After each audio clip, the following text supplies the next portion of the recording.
Hi, everyone. I'm so honored to have on the stage Dr. Peter Levine and Dr. Bessel van der Kolk. And you, and well, And me. Yeah, I'm honored to have me on too. Sure, Bessel. Uh, this, I have to say, the two of you together are so sweet. Like I saw you walking and Lisa. the odd couple. The odd couple, truly. And Lisa and I were watching you and we were like, they're cuddle walking. They're just, and I think that's where I want to begin tonight is y'all have known each other for, I don't know, a while. And I'd love to just hear, like, where did you first meet? And was it love at first sight? What was the first Au impression? contraire. Au contraire. Oh, give me the drama. Well, memories oftentimes being false. We'll tell you a completely different story. Let me tell you my story first. I was teaching in Esalen, I think for the first time, 1994. And I was supposed to talk about the body. I didn't know anything about the body. I still don't know that much about the body. So I asked Albert Pesso to come with me, who taught me psychodrama, who was a terrific psychodrama person whose method I love to use and my favorite activity actually. But Al was a little bit into his own world and was a little not at home in the sensuality of Esalen. And so it was not easy. And then Peter came to visit me and he was so sweet. And this old guy who was teaching with, he did massages on him and really calmed him down.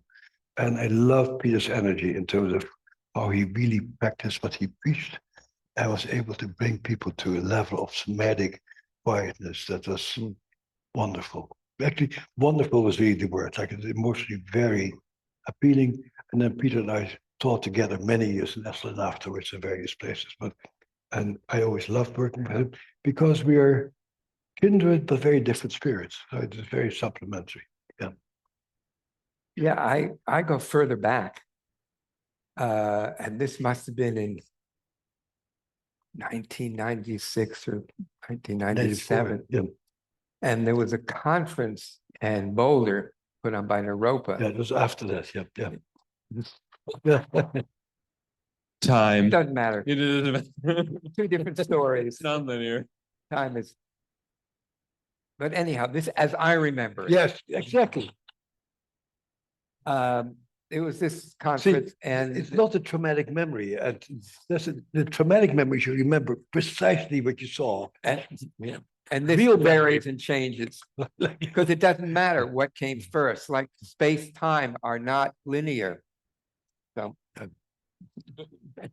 proof of the pudding is in the sensory eating. The sensory pudding in the motor eating. Anyhow, there was this conference, something about the body. And at that time, it was really on the fringe. This is not something that reputable people should be listening to. And you were the one coming from the medical academic side. So in a way, you put some shoes in the fire there. Oh yeah. You were in it, and I think Insulting people left and right. Yeah. yeah, you Yeah. did. You did. But that hasn't changed. But anyhow, this was it was in a way the beginning because I think you had written then an article before that called "The Body Keeps the Score." Right. And then those of us working in the body said it's a great title, but he doesn't know anything about the body. That's what he said.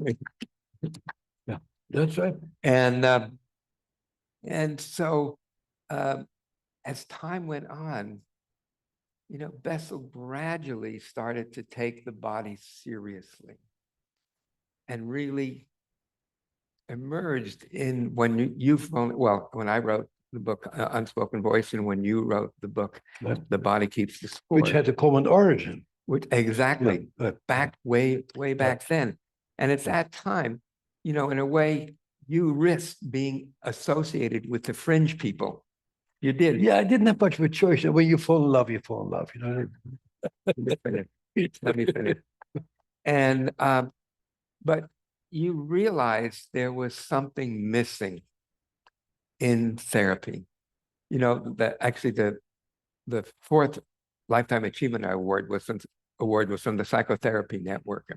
Yep. And they had for that their magazine for that month was those puzzles that have like 1,000 pieces.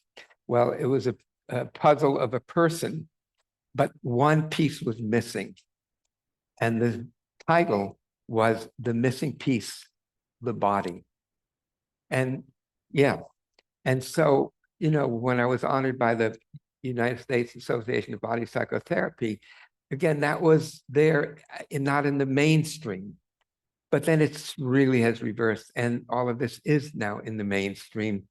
I mean, Depends which river you're swimming in. You know. if what?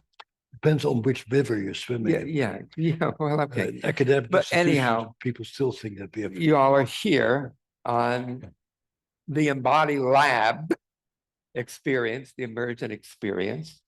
And I think it's pretty clear, of course, I think there's no turning back. I think that's the point. The genie is out of the can. And mixing my metaphors. What's it like to go from being in the fringe to being the cool kids? That's Peter. I used to be in the middle. I did first. Yeah, You were always kind of a mainstream, very promising young psychiatrist, studied Prozac, Zoloft, good guy. And then I started to hang out with people like Peter and the yoga study. And oh my God, the number of times that my colleagues have said that I'm going off the deep end. And it's like, and the first time I ever presented about the body was in Melbourne in the World Psychiatry Congress in 2000. And I came in there as clearly the most respected trauma person in the world. I left there without a friend. He's gone off the deep end. He's worked with the body. He has really lost it. And really, clearly I'd lost it. Like, and people wouldn't talk to me anymore because it'd be bad for their career to talk to me. 3 days. And that took courage on your part. Hmm? On your part. I had already been dismissed 20 years before that. You do what you need But to I do. did, Like, yeah. there's no, Yeah, but that No, if Steve I'd and been I got smarter, together. I would have done all the mainstream things. I would have had a lot of money, big laboratory, and no, it may either be emotional intelligence or lack of emotional intelligence. We'll never know. Yep.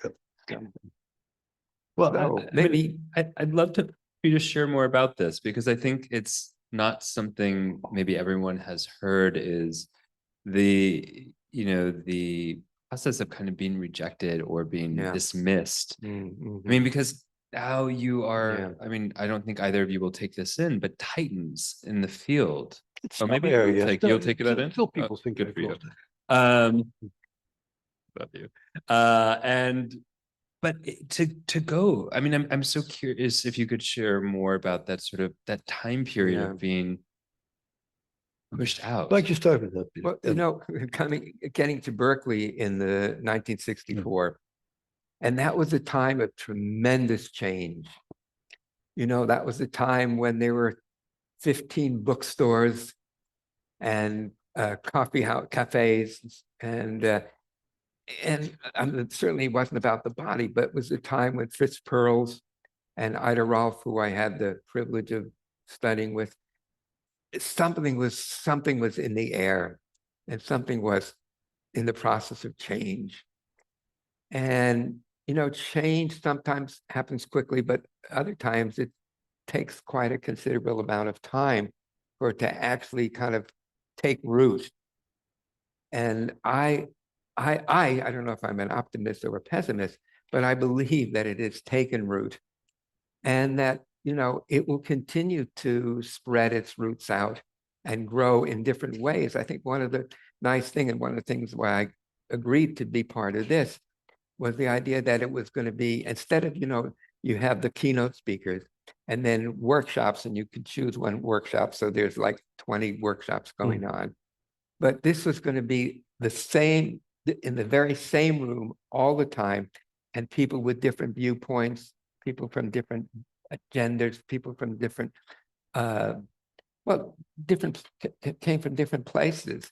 And I think that was the most impressive thing I thought, is that, we're pretty vital. I mean, I consider myself a good dancer. I would too. And but we're at the age where we're kind of finishing the last quarter. And so I see this in a way. It's okay.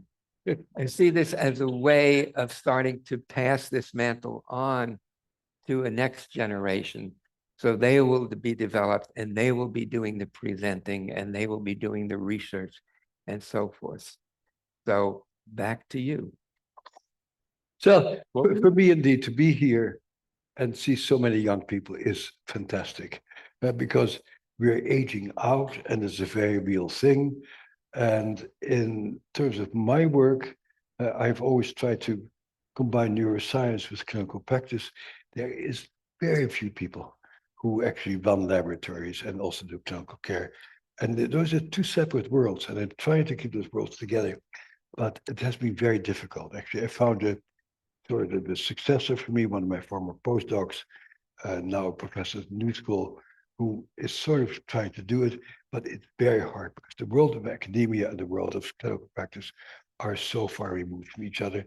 And I think it's a horrible waste of time and talent that these two fields don't listen to each other. So that still continues to be at the core of, I'm always trying to be a little bit respectable so that the people who get the grants don't entirely dismiss me.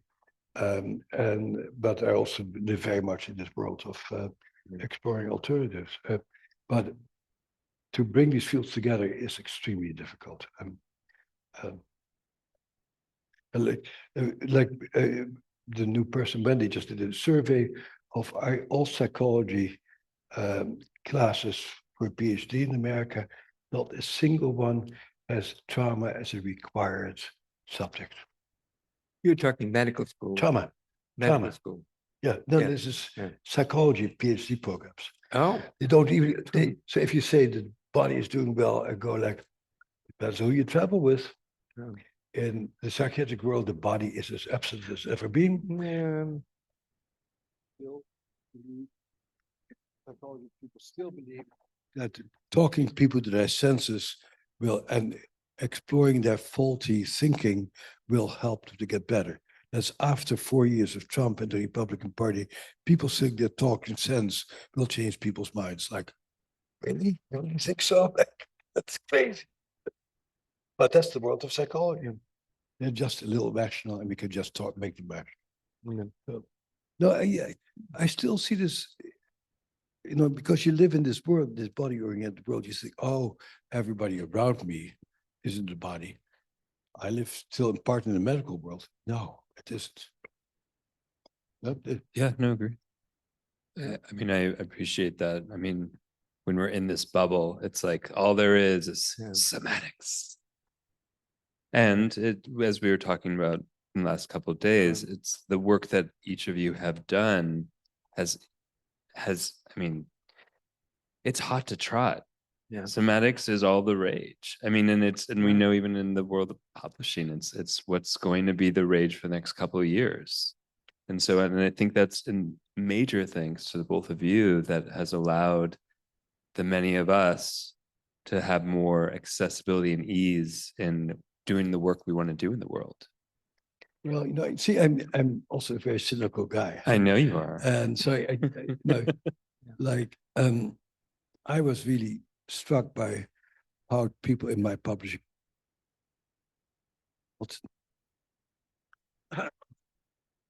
were not nearly as committed and dedicated and smart as my lowly research assistants, and I don't have a very prestigious lab. So, no, I think what's happening, they saw how many books my book has sold. And because of that, they think the body is a good thing to do. It is all about economics. Is it really about people believe in somatics? No, they go where the money is. Hey, dismiss my cynical presence. Stay optimistic, stay naive, but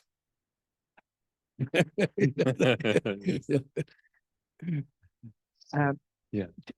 Who's our colleague who wrote the book Full Catastrophe Living or something like that? John Kabat-Zinn. We were all three of us presenting at this conference in upstate New York. Yeah.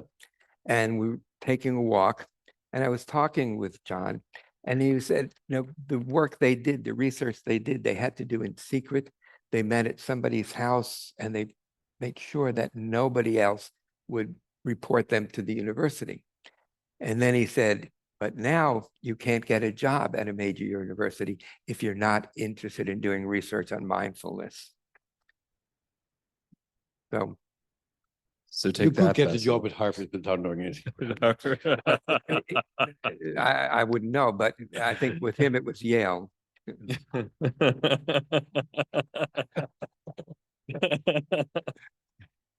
So let's keep this conversation going with what is the future of trauma healing? You're talking about the passing of the torch, the next generation.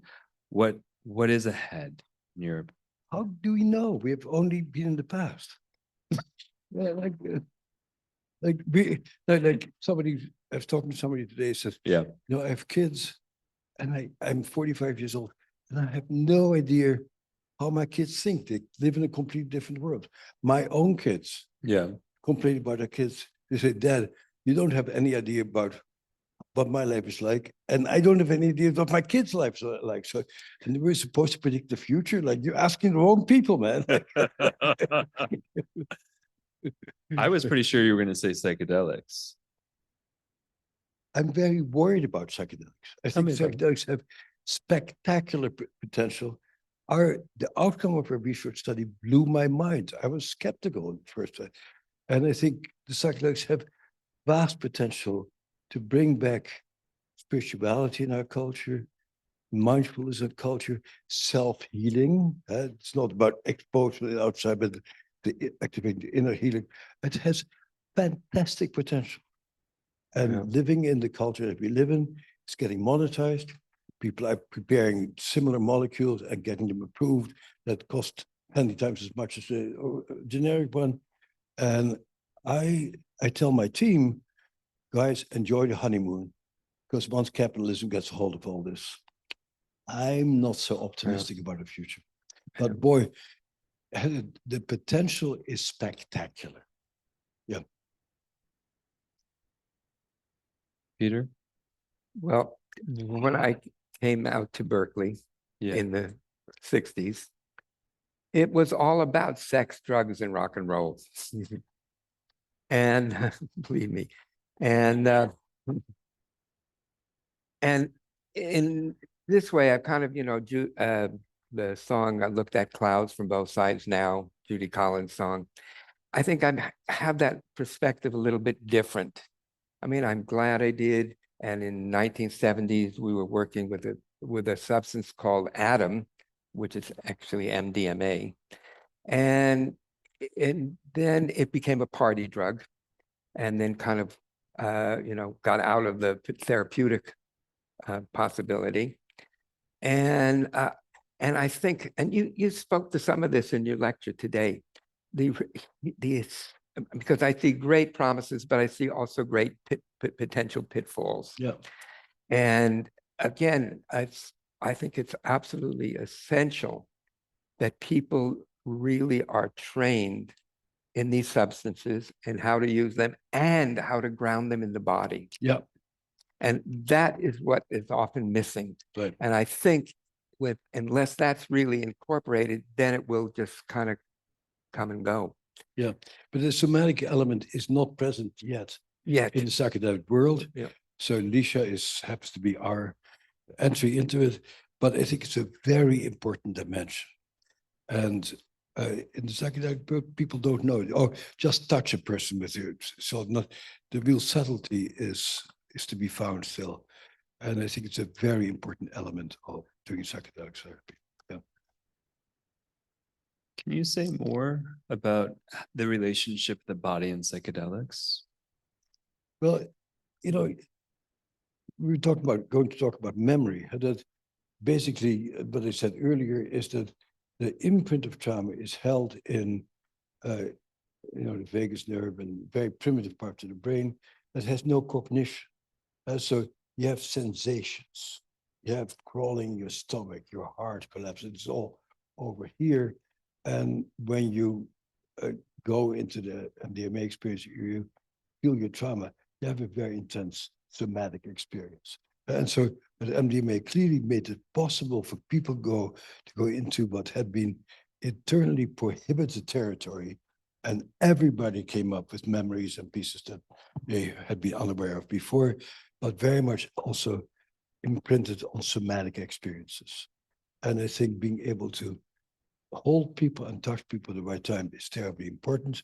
And the way that Nisha and I started to work on this stuff is actually that I had seen somebody for many years with unbelievably bad trauma. I did all the tricks in my book with her. At one point, I said, as long as you cannot stand being touched, we have about gone as far as you can go, while this whole notion of touch and proximity to other people is an unknown territory. And so I sent her to Lisha, who very delicately started off with tuning forks and just a tiny little bit of vibration and slowly getting in touch with herself. And they're doing now psychedelic-based somatic therapy. But I think that's a real frontier yet where you bring a whole bunch of different skills together. And I'm not a somatic therapist. I'm pretty good in reading the body, et cetera, but I wouldn't go to Bessel for somatic therapies. Nor should you.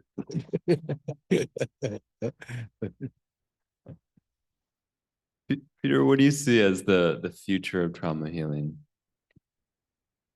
Well, one of the things that I've learned in being able to visit some tribes, some remote tribes in Brazil, is the Kranaki people. I talk a little bit about that in the autobiography.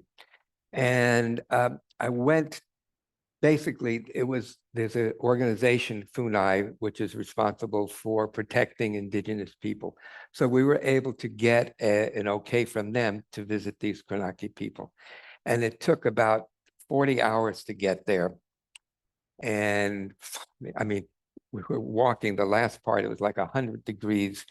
And we had actually brought a fish as a gift to the chief. But by the time we got there, it had already been poached.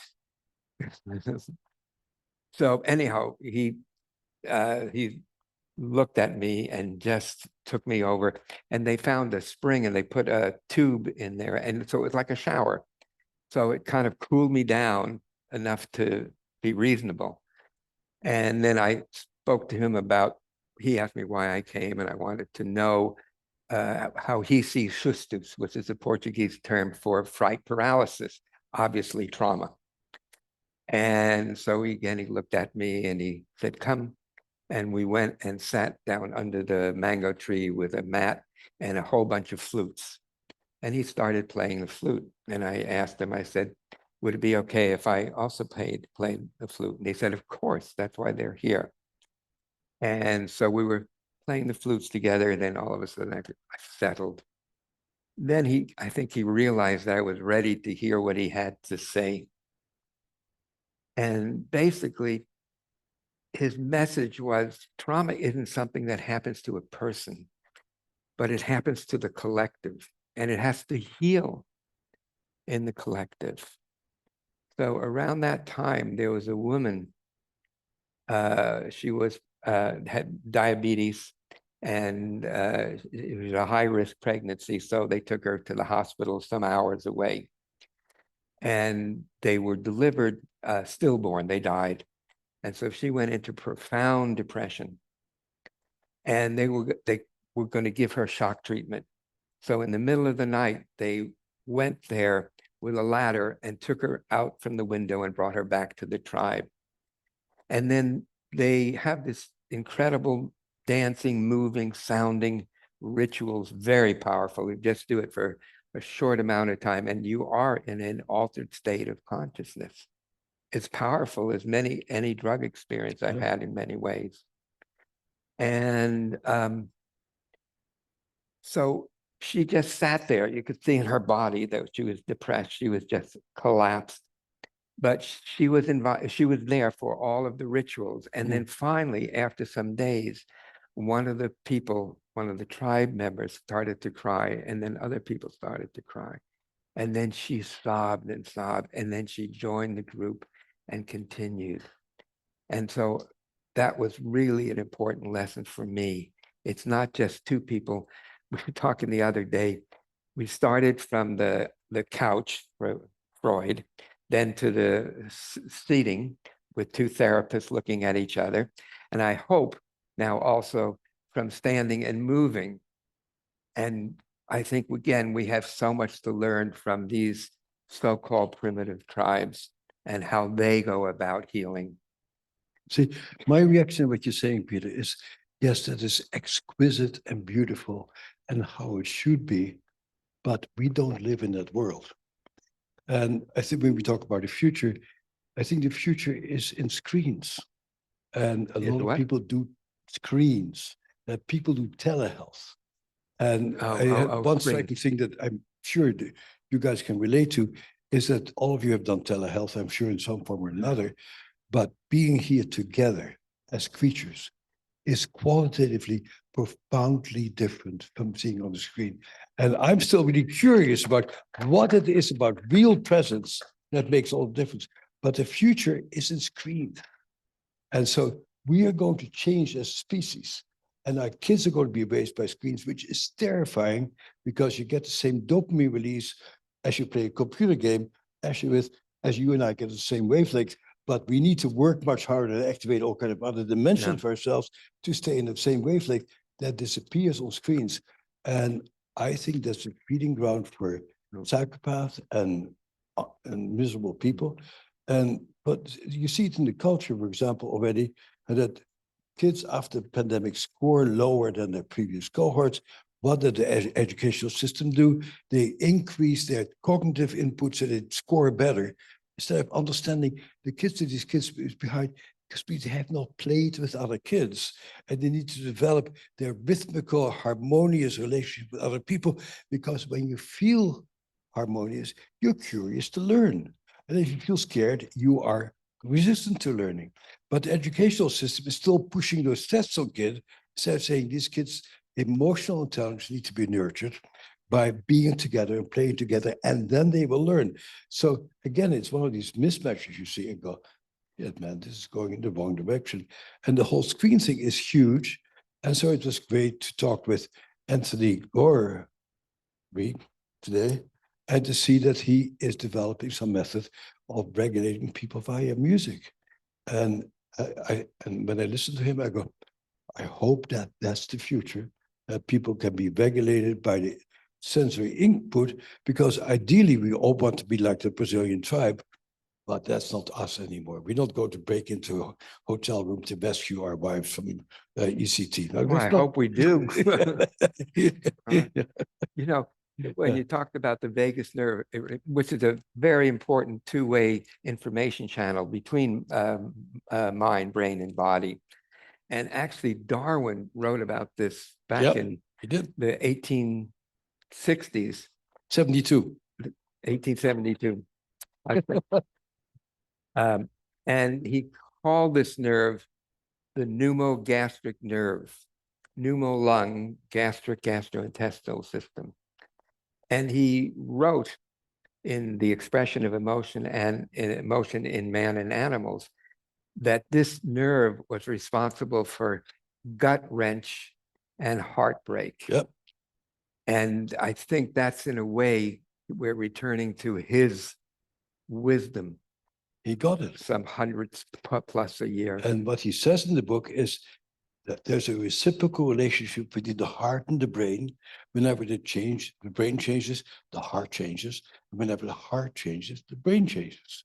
And today we know that 80% of the fibers of the vagus nerve are afferent fibers that run from the body into the brain. And if you accept that piece of knowledge, all of your work becomes completely justified. And when people say Bessel can off the deep end by doing yoga work, said, If you know about the pneumogastric nerve, when you do yoga, you actually send messages to the brain to calm yourself down.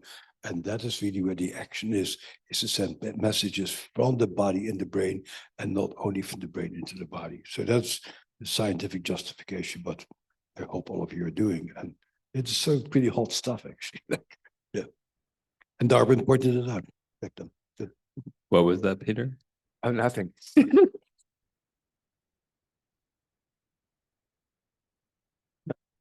Go ahead.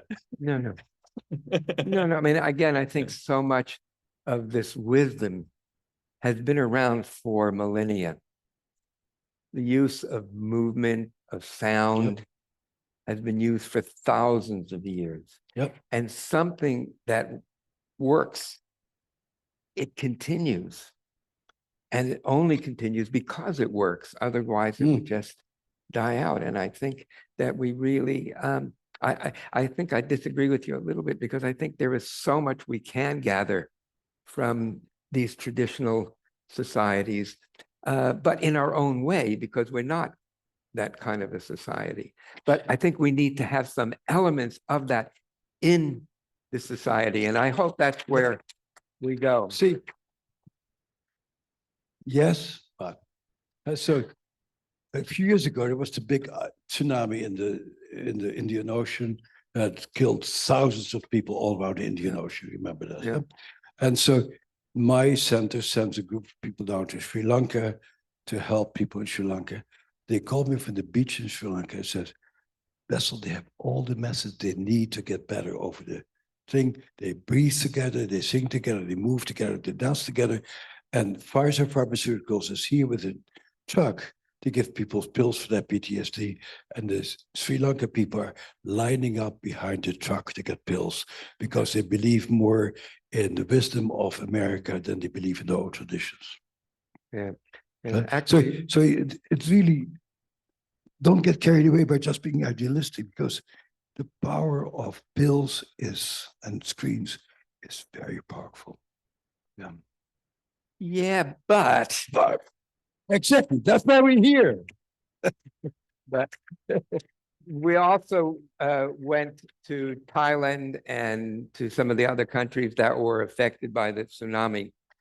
And many had so-called hysterical blindness or hysterical paralysis. And by using the universal language of the hand touching the body, you could see these people who were unable to walk just start walking. People who were unable to see start looking around as though they're seeing for the first time. And this was in the Sichuan earthquake in China. One of my students, wonderful man, Alexandre Duarte, Brazilian, does beautiful work with kids. So this kid, again, was unable to walk. And so we played games with the body, and he put his finger to his nose and got him to push his finger, and then put his hand to the feet and got him to push his feet. And then all of a sudden he gets up and starts running around. And the whole room was filled with these, from the drug companies, with these big suitcases full of drugs to give to these people, these kids. And when they saw this, they just took their wares and just left the rooms. Good. So that's the message here? The message is that if you show people what you do, they'll pay attention. If you just talk about what you do, everybody says, yak, is another, they're advertising themselves. But what really did it for me is to see Peter at work, and to see Pat Ogden at work, and to see Lisha at work. And then you can see how people change as they work with the body. And you can try to convince people with whatever yakking you do. But I would like to encourage you, and I'm sure Peter would with me, to be shining lights that demonstrate what you do. You need to show it. Yeah. Indeed. Maybe we take some questions. What do you think? Excuse me, I'm the moderator. So I think we'll take some questions. Excuse. You go first. Hi, my love. So my question is about something that you brought up earlier around the dangers of just willy-nilly psychedelics out there in the world being facilitated by people who don't really understand what they're doing. And I totally wholeheartedly agree. So what happens if you happen to be one of those people who have had an unfortunate experience where this happens to you? I mean, it could be as easy as to say, like, just do more somatics. But I want to hear you talk more about what's the next step for people who have had, I'm seeing it more and more in my own practice. Oh, I'm sure you'll see So, more and more as time absolutely. goes on. Yeah. So what's the next step for people? Well, Thank you. no, one of the many reasons why I love and admire Rick Doblin so much is that the Zendo project has been very central to MAPS, is to do the harm reduction at festivals and stuff like that, which has been, from what I know, very, very helpful. But in principle, I would say after you have had a bad experience with psychedelics, it would be good to follow it up with a good psychedelic experience, with a competent guide, actually, because I think preparation is essential. yeah. Follow-up is essential. And screening is essential. And what I see getting violated all the time by therapists is they get distracted. A patient of mine worked with a person who we trained, who's a friend of hers, flew into outer state to get a psychedelic experience. In the middle of that, her therapist friend gets a phone call from a patient of hers in distress, and she starts taking care of that patient. That's completely inappropriate. When you're there, you're there. Nothing else. No interruptions. Totally there. And I see it all. People report back to me all the time. Oh, my therapist went out for a smoke for a while. Or my therapist said, "Oh, you're the most fucked up person I've ever had in my office." And that being careless therapist is really astounding. And one good thing that I really encourage you to do, one of the things I also learned from Peter, is make videotapes of yourself, because we tend to be quite unaware of ourselves. And when you look at your videotape, don't show it to anybody else, because the first time it can be extremely embarrassing. But look at what you do and to see what you miss, to go over your own experience.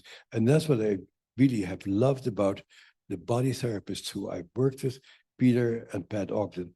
They always take videotapes themselves, and you can track it and track what you do with great care. And when you're really ready to do it, show it to one trusted supervisor. But That's you right. will be embarrassed. And get feedback. Yeah. And take feedback. Yeah. Take feedback. Hi, my name is Carrie, and the question I have is a little off topic, but I want to know what you think about ECT. And because I know But ECT, it's changed so much, Electroconvulsive. ECT, electroshock treatment. I think that's sort of off topic. Like, we can bail against ECT, but that's really I'm not. sorry, what? Did you tell me, did I? Yeah. Okay, You're asking about ECT, electroconvulsive? yes, I know it's changed a lot since Yeah, the but fifties. you're asking the wrong people. You should Yeah. ask some people who really are familiar with Yeah, it, not do me. it, who believe in it, stuff like Yeah. that. Yep. Yeah. Okay, Hello, my name is Angela Hrenek, and thank you so much for this panel. It's wonderful. I want to make a comment on the future. And I have conducted a clinical trial 2 years ago, combining a modality or using a modality that I created 20 years ago, combining hypnotherapy, Tibetan Buddhism, Jungian journeying, and 12-step recovery principles.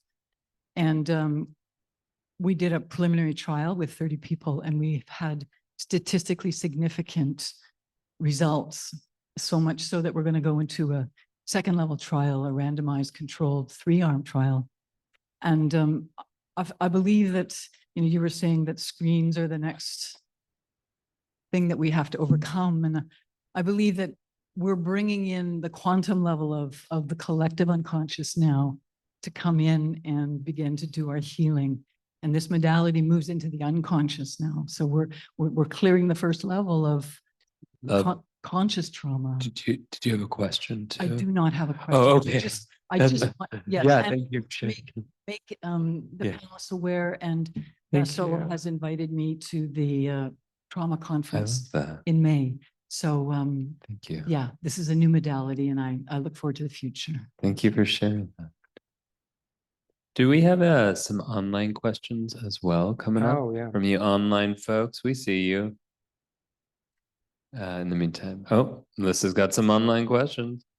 Shauna's question, could you please speak to any studies that may exist on microdosing and adolescents with autism and ADHD?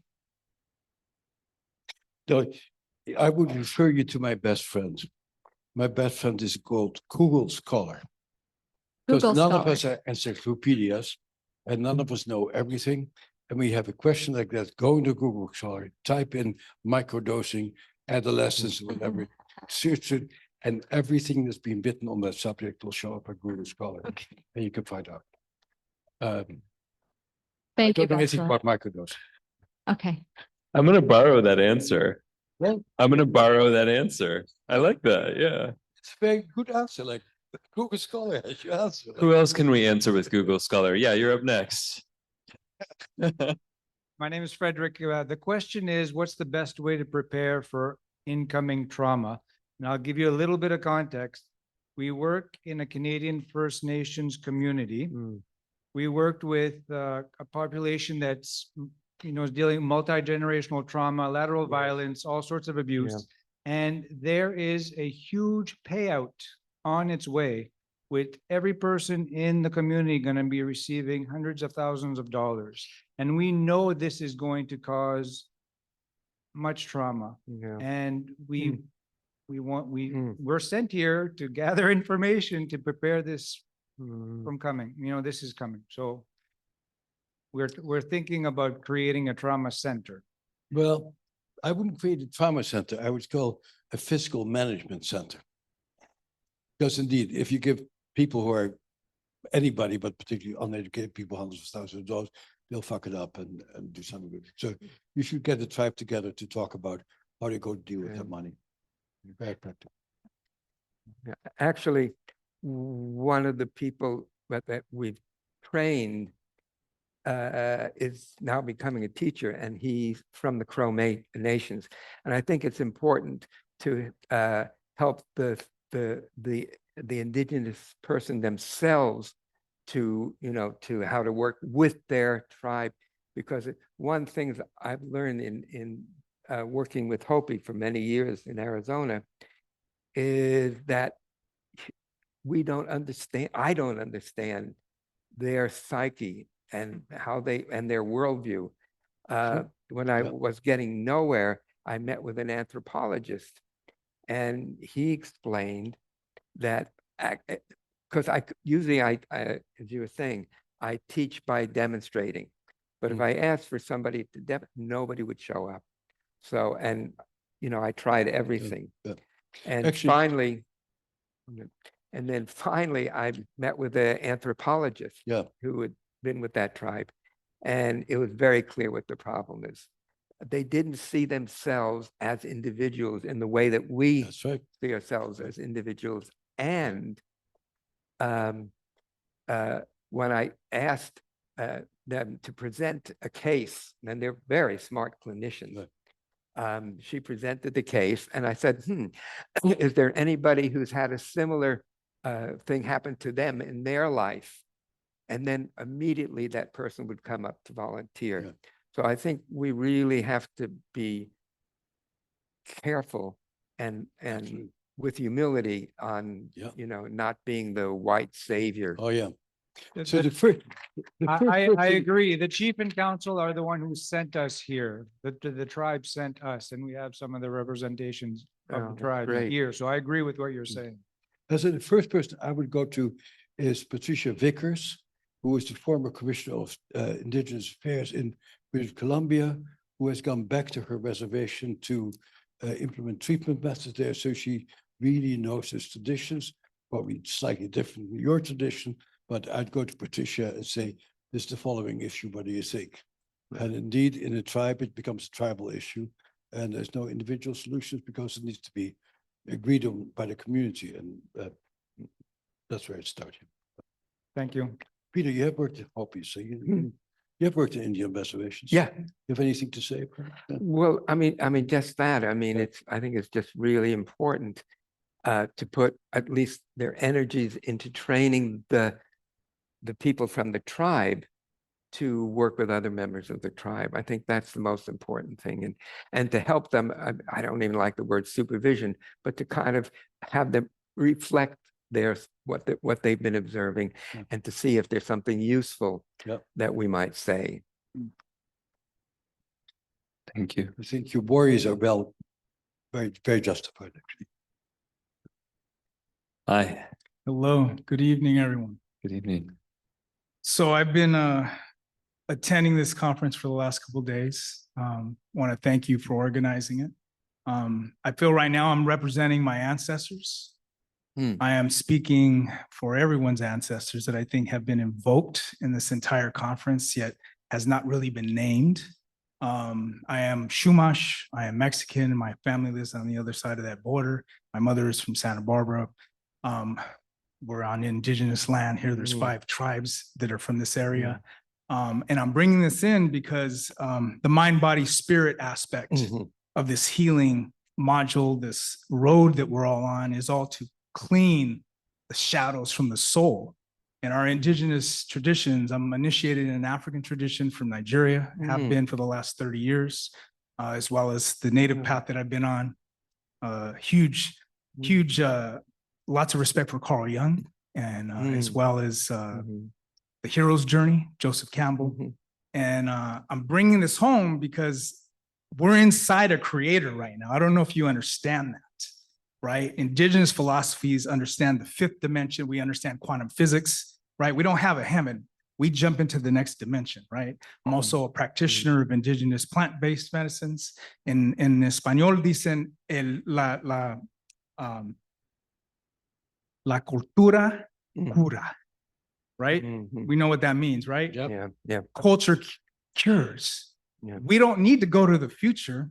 We just need to look back to our cultures because our cultures hold the cultural wellness tools to heal us. The It's problem beautiful. is we've been indoctrinated in the left brain, right? What did Dr. Schwartz bring up?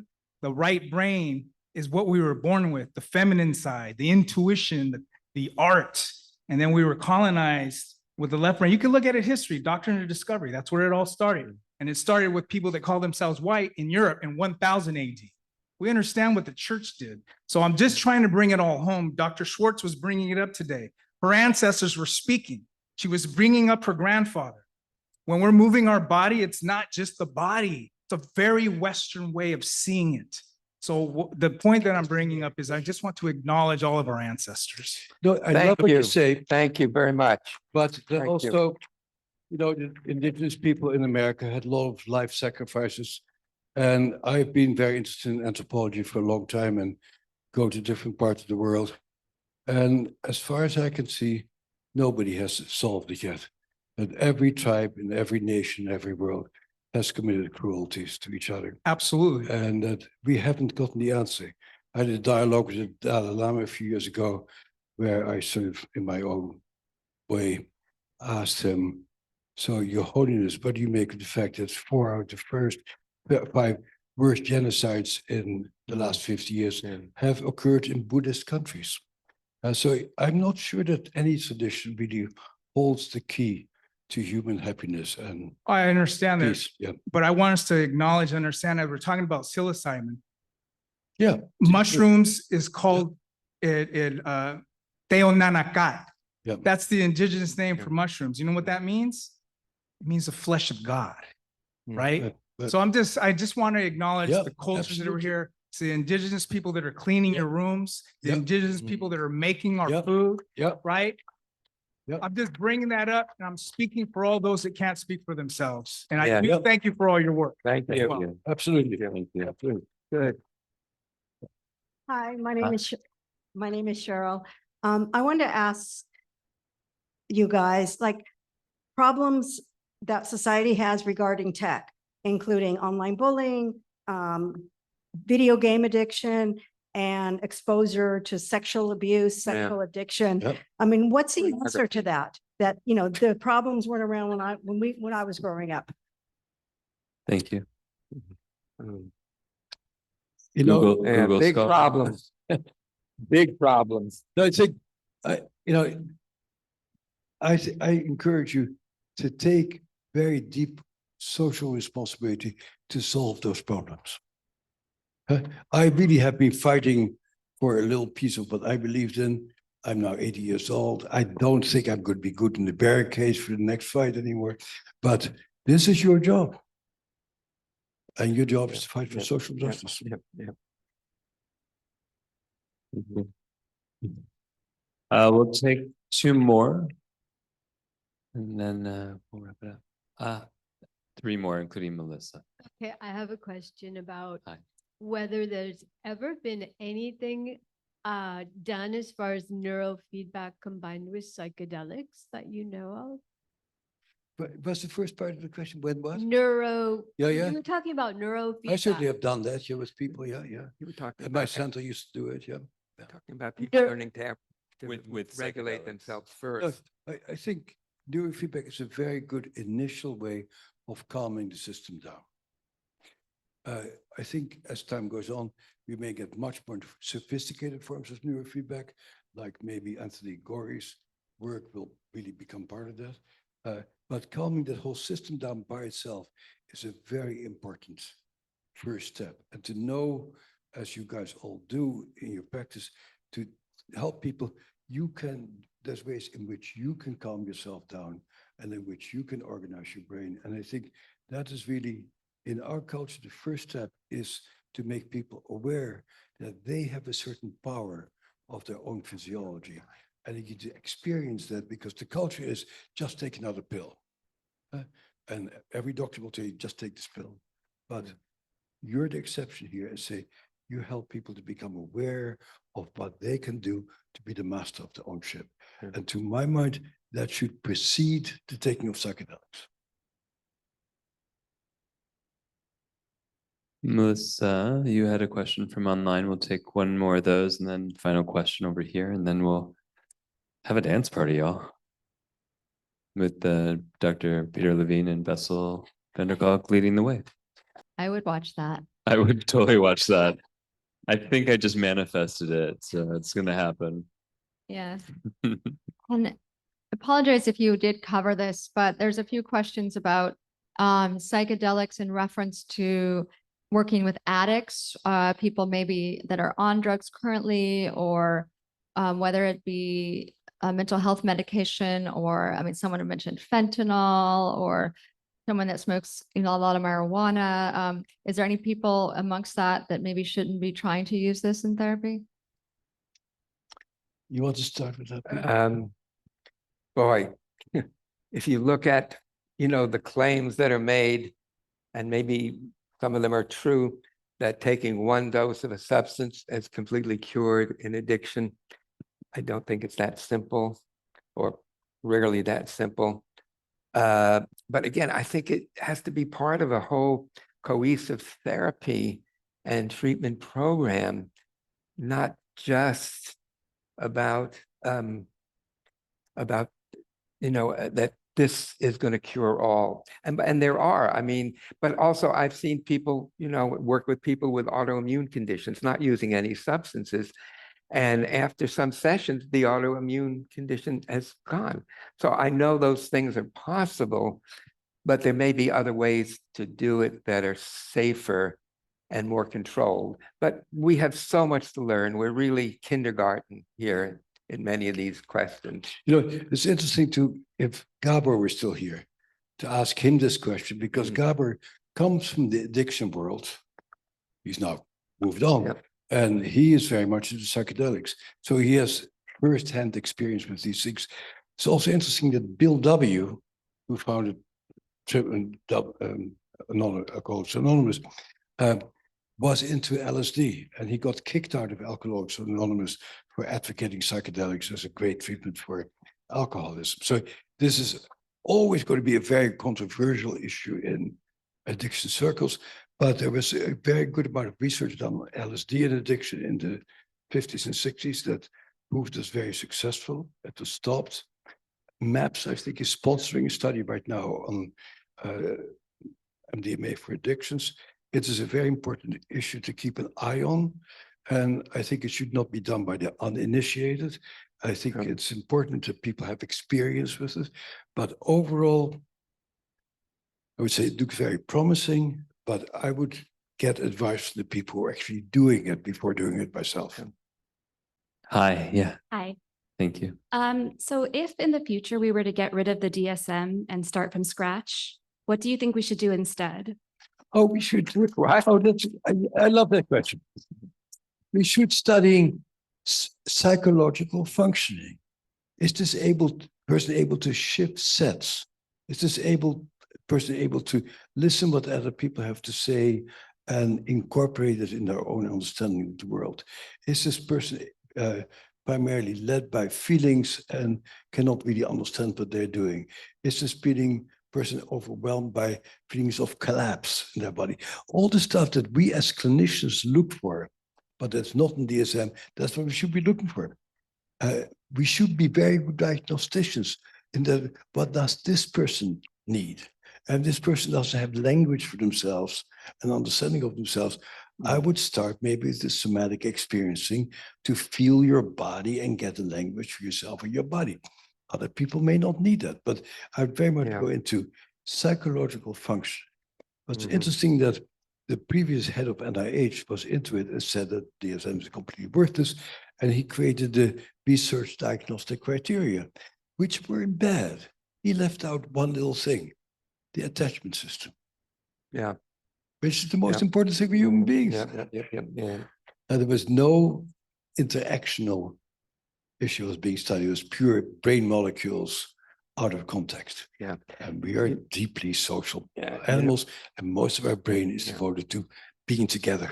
I think the DSM is about what's wrong with you. I think what we need to go and ask what happened to you or what didn't happen. Yeah, but also, how do you experience your world? Huh? Yeah. And so when you're really traumatized, you cannot hear what anybody else is saying. It's all, are they going to kill me or not? Huh? Or can I dominate this person so they're going to kill?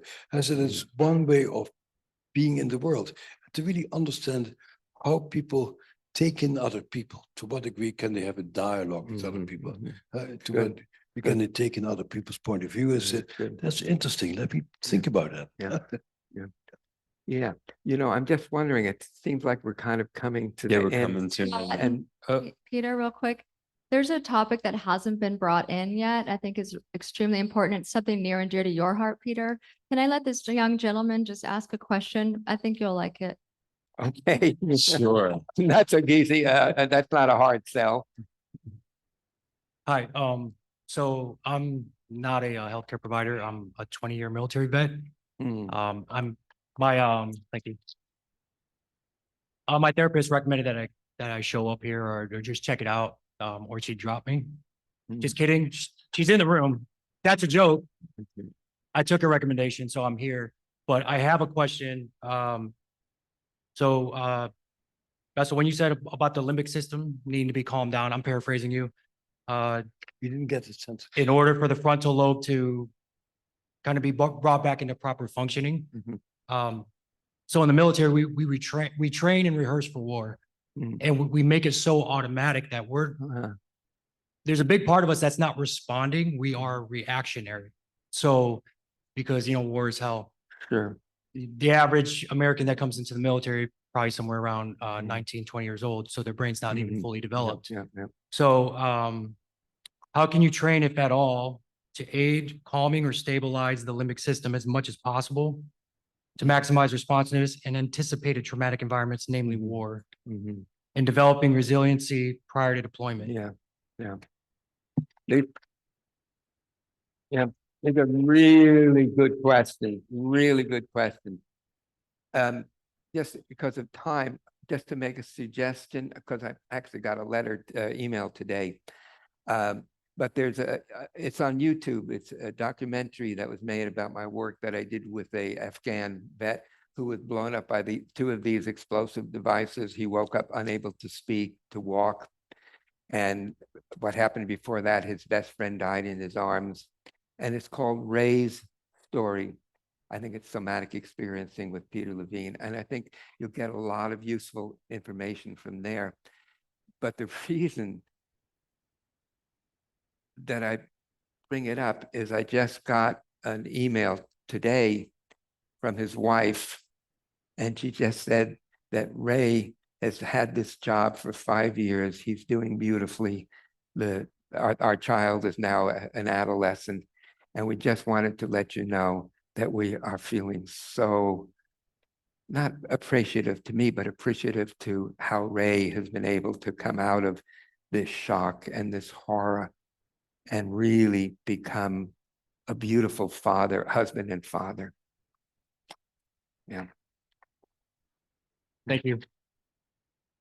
See, we have been involved in quite a few programs for returning veterans, and many of them are very good theater programs, music programs. It's all about action and bonding. But it's missing when you go to basic training in the military. You have a very strong affiliation with the combat unit that makes you feel alive and pressure. And you lose that when you come out of the service and you're by yourself in an alien world in some ways.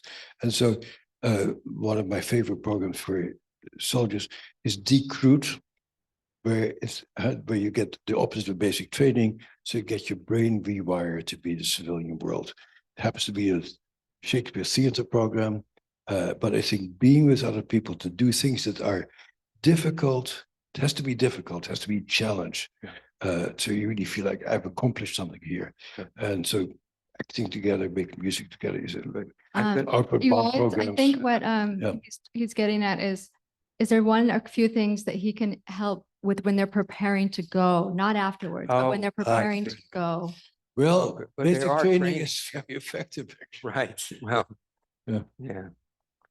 So, but you know, if you give your information to Melissa, we'll see if there's some things we can send to you that might possibly be helpful. But there is a lot of training, as you were saying, you know, basic training, if you survive it, can be, you know, building up courage and courage and resilience. All people who are exposed to danger get training. You know, like the military gets training, doctors get EMT, training. surgery. You stay up night after night. You work your ass off. You see the most horrendous things, and you learn what to do when you see the most horrendous things. So you really being prepared and getting basic training and getting trained for meeting and dealing with very difficult circumstances is great. For example, as an intern, one of my first experiences is I get a severely burned baby coming in. If I would see that today, I would freak out and go into panic and start crying. As a young surgeon, I knew, okay, you do that, you do that, you do that, you do that. You need to have the skill that you need to have developed in order to do what you're supposed to do. And that takes practice. So you really need to prepare yourself for difficult circumstances, and despite yourself go like, oh my God, I can do that. Yeah. Yeah. I've seen some of that, of course, with VR, visual, you know, but it would be nice to have a conversation. But for now, as we're coming to, because I know many of you are leaving tonight or tomorrow, but I think I'll also be doing one more thing tomorrow also. But I would like Melissa Stager to please come up.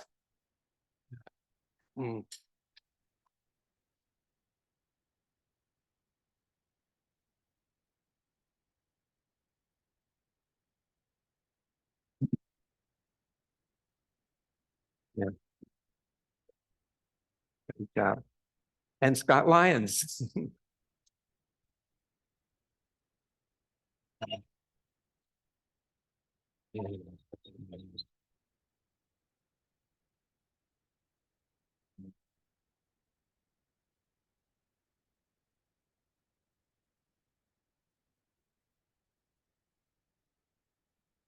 And now, this is half my bedtime.